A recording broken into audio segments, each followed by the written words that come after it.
Okay, so for modules 1.4 to 1.11, it was all about trauma-informed practices, ACEs, um, how they impact students, how to implement trauma-informed practices in the classroom. So on my artifact, I just said, with these modules, I've come to a better understanding and realization of the impact trauma truly has on students. The trauma a student experiences can negatively impact their behaviors, lead them to struggle academically and socially, emotionally. After learning more about this, there are multiple things that I'm going to try to implement in my classroom or try to collaborate with other teachers, like if I'm in a CDC room or behavior room, to make it more of a safe environment for students who may be going through any sort of trauma. Um, by creating those safe environments, it will help the students emotionally by making them feel like they have a trusted adult in their life that they can talk to. Um, and when they build those healthy relationships with the teacher, they're able to better thrive in an academic setting. So three ways I would implement trauma-enforced practices in my classroom would be prioritizing the social emotional needs of students. I feel like sometimes as teachers, you just have a lot going on and you have a kid acting out and you're like, it's a little overwhelming and you're like, just sit down, just da da da. But just taking a step back and being like, okay, what's going on outside of the classroom that's causing them to behave this way. Because a lot of times, as unfortunate as it is, negative behaviors are because of trauma and because they're needing some sort of attention, and negative attention is still attention.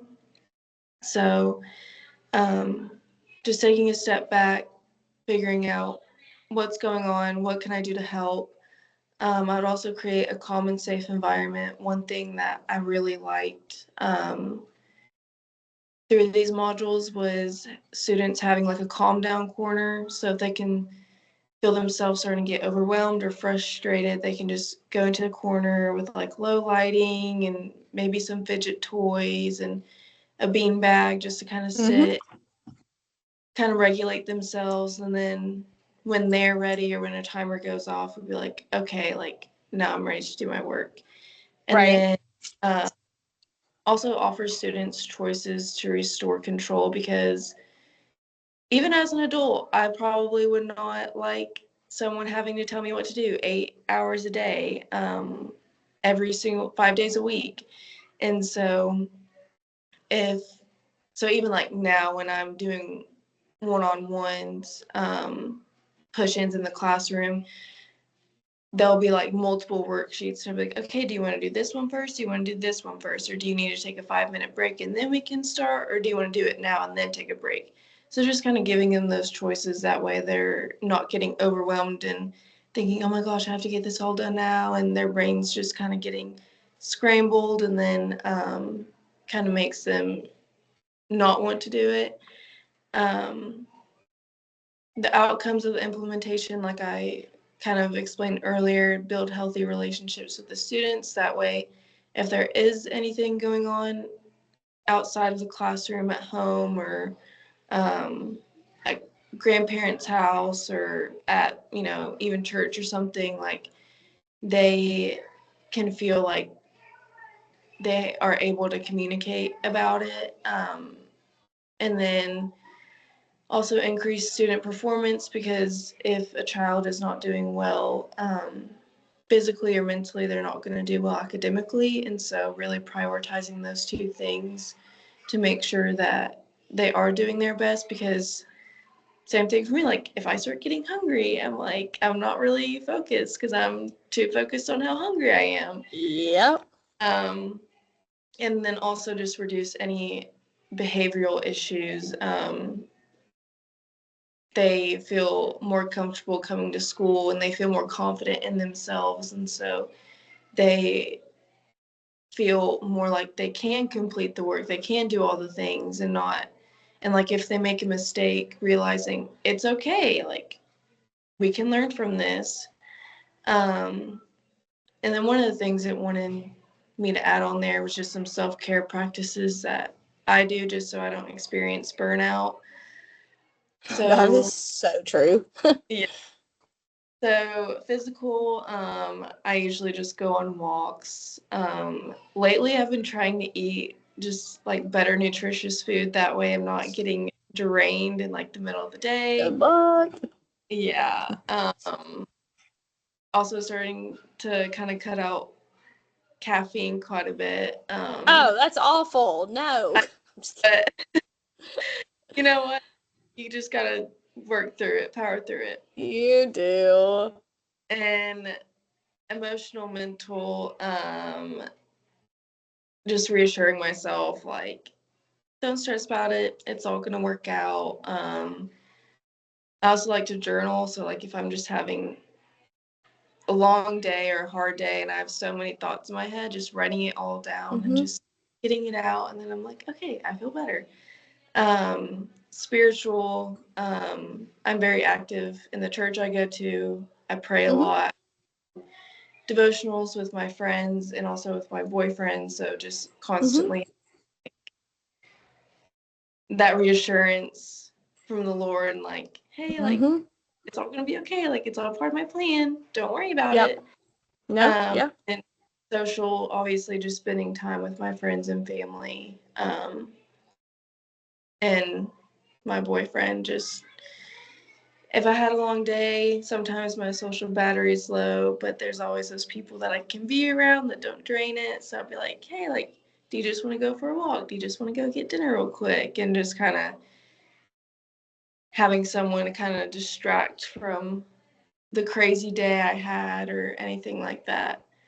Um, so what's one thing that you've seen teachers do with like trauma enforced practices, like implementing it, that you have seen that's like That's what I was really trying to pull up. So I was going to share this with you. I'm going to share my screen with you real quick again. So you've never been part of our CRT training, which is our crisis response training. But one of the things that we really focus on is like the majority of our kids have the behaviors that they have because of trauma of some sort, or they're trying to communicate with you. And their behaviors are nonverbal communication. And so the three things that came to my mind as you were talking about was this slide, and then I'll show you the next slide. So like what we end up doing is like for us as people that have not been through a lot of trauma, or we do not have a lot of those emotional, regulation issues and things like that. We're not often dysregulated. We always operate out of the left hemisphere of the brain. Okay. So, like, that's where we have routines and patterns. We have logic. We are able to problem solve and like look at the whole scenario before we react, right? We have mild emotions, meaning we don't just like blow up or we don't just explode. And then, but the big thing is we talk a lot, right? That's how we get through things, is by talking. And so that's where we operate, where me and you probably operate. Our kids that have high ACEs scores or have high trauma or often experience a lot of dysregulation, they're in this right hemisphere brain. So they have those intense emotions. They have more of that fantasy based, this is how I'm perceiving it. It goes back to like their perception is their reality, right?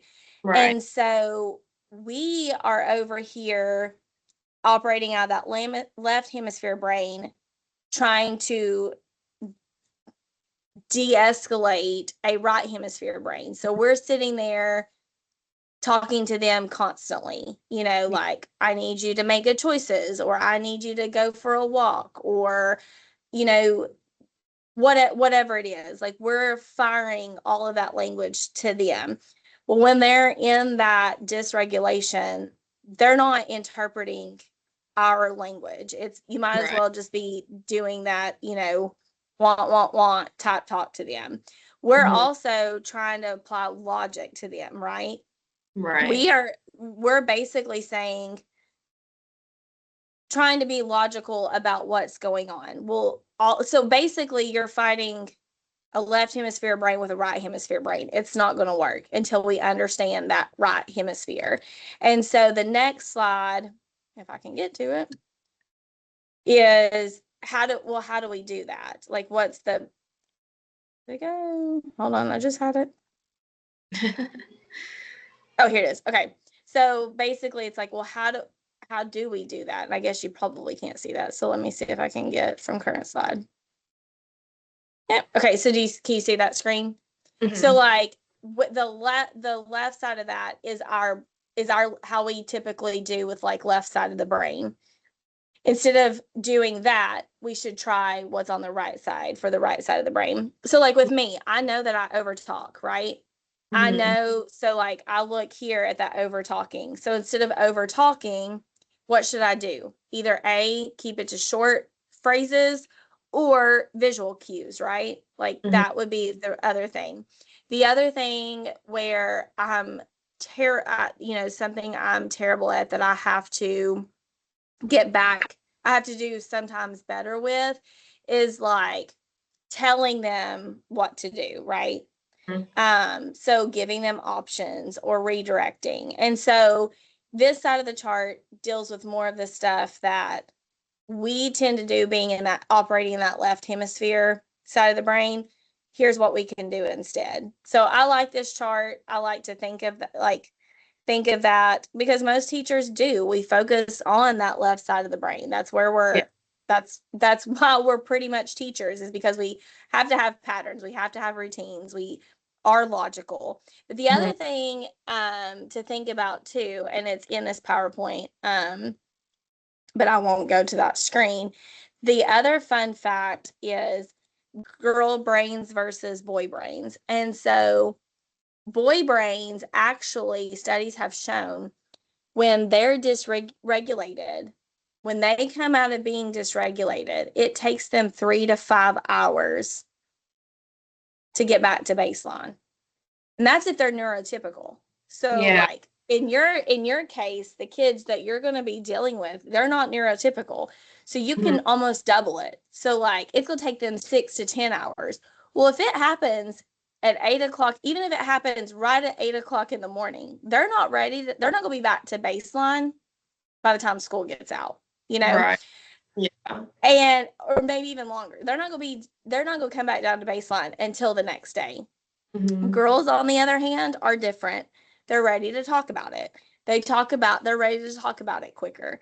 That's why, you know, for us, also thinking about that, if a kid becomes de-escalated in our classroom, as females, we're ready to talk about it immediately. Like, hey, let's talk about it. That's that left brain kicking in. For boys, they're not ready to talk about it. Like Yeah. they're needing that space.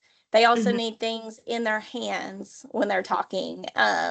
So those are just some fun facts to think about when you're talking about trauma enforced, of like things to keep in mind in your classroom as well. Because some of the things you said too, like offering breaks, giving choices. First we do this, then we do this. Or hey, we can take a 5 minute break. When you want to take a 5 minute break is up to you. We can take it now, or we can take it after. Like those are all great things too. Those are all keeping that right hemisphere in mind when you're working with kids too. So yeah, those are good. Those are all good things. So All right. Well, I'll go ahead and stop this video. perfect.